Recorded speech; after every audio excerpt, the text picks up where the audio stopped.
Alright, what's up, people? Modern blue-white controlled deck tech update, because I never did that and I said I was going to. Start with the lands. 8 basics. Back to 8 basics. I've stopped playing the Watery Grave for Prismatic Ending. I don't think the 4th color is worth it.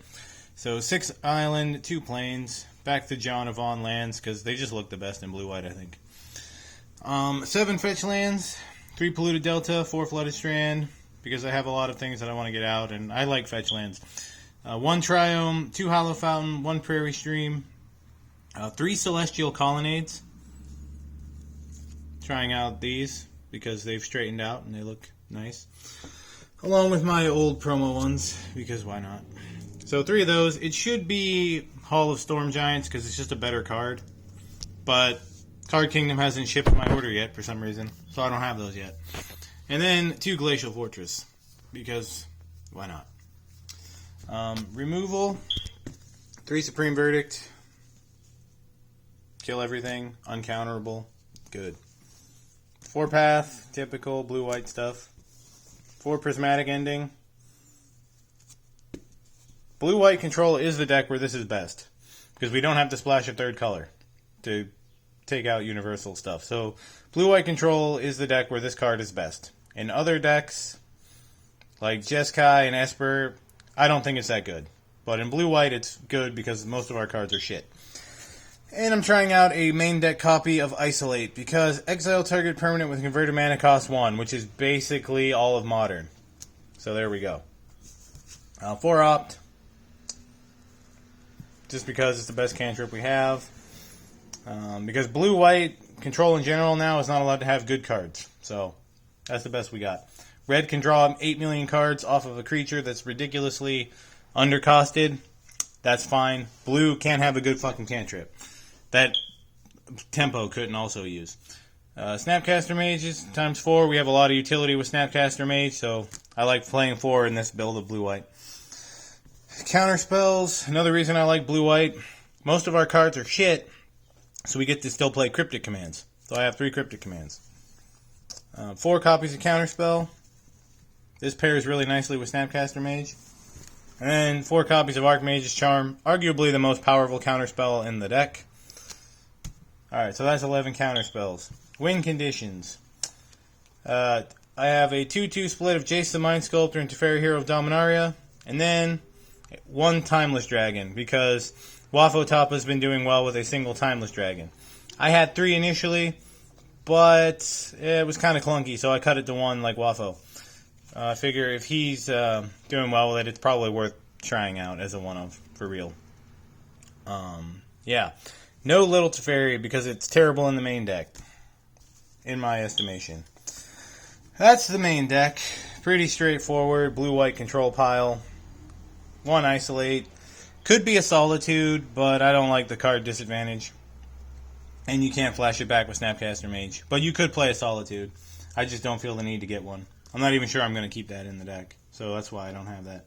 Alright, sideboard. 4 Sanctifier Envec. This basically takes care of everything Rest in Peace does, but it doesn't affect you, so you can still play Snapcaster Mages. And you can block the busted red creatures all day goddamn long. And the black ones, too. So I like 4 of them. 2 Teferi Time Raveler. He's in the sideboard. He's not in the main deck because almost nothing cares about it in Modern. I don't care about the Teamer deck. My thought with the Teamer Cascade deck is that they only play a few creatures anyway, and then they have the Rhinos. So it's a normal aggro deck. Who gives a shit about turning off their Cascade? They don't do anything else with it.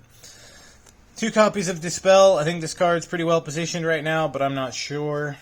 But so 2 copies. 2 copies of Force of Negation. I think this card's very overrated at the moment, but still, it has the potential to be very, very powerful. So 2 copies. 2 copies of Timely Reinforcements. I was playing Blossoming Calm, but there's only one deck that's really playing discard spells, and that's black-red Ragavan bullshit, and I just don't think it's worth it. This is good against... Well, okay, it's really not that well positioned, but I think it's slightly better positioned than Blossoming Calm.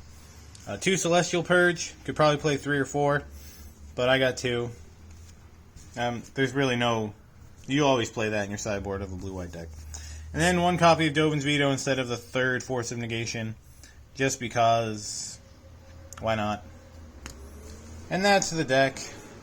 Things I would change, Isolate. Isolate's probably the only thing I would change about the main deck. And, we're playing 24 lands, by the way, because Timeless Dragon is the 25th land. I would not change the mana base, aside from making Celestial Colonnades Hall of Storm Giants, because it plays better with Counterspell, which is nice. I would play 3-man lands, though, because your Planeswalkers are not going to live very long. Guaranteed. Also, there is potential to maybe swap the Planeswalker package for a Shark Typhoon package with Hall of Helios Generosity, and then you loop Sharks in the late game. I don't know if that's actually good or not, but that Shark Typhoon draws you a card means you're not like locking yourself with that, because the Shark Typhoon will draw you a card when you cycle it. So you can infinitely loop those without, you can infinitely loop them until you deck, basically. And there's really not a lot of land destruction running around. So that might be worth exploring. The one Timeless Dragon is probably fine.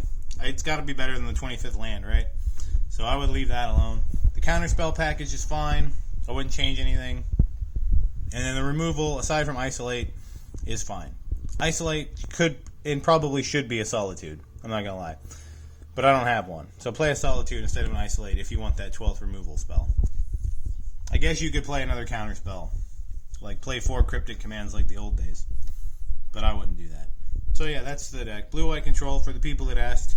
And I got the sideboard this time. I totally remembered. Oh, and this is what I keep it in. This is a Azorius Alcove flip box I bought a couple years ago. It's pretty cool. Blue-white control is my favorite, even though it's probably the worst. I just love the way it looks. So yeah. Esper's cool, but I have to be in a mood to play Esper, because most of the time I despise the 3-color mana base. And that's kind of the feeling I have now. Plus, I was playing against my buddy the other day with his blue-red Murktide bullshit Delver deck. And I got... Well, it was close. I will be fair to the Esper deck. It was close. Game 1, I got stomped. Game 2, I won. And then Game 3, I literally died because I was playing Fatal Push instead of Path to Exile, and I couldn't answer the fucking Murktide.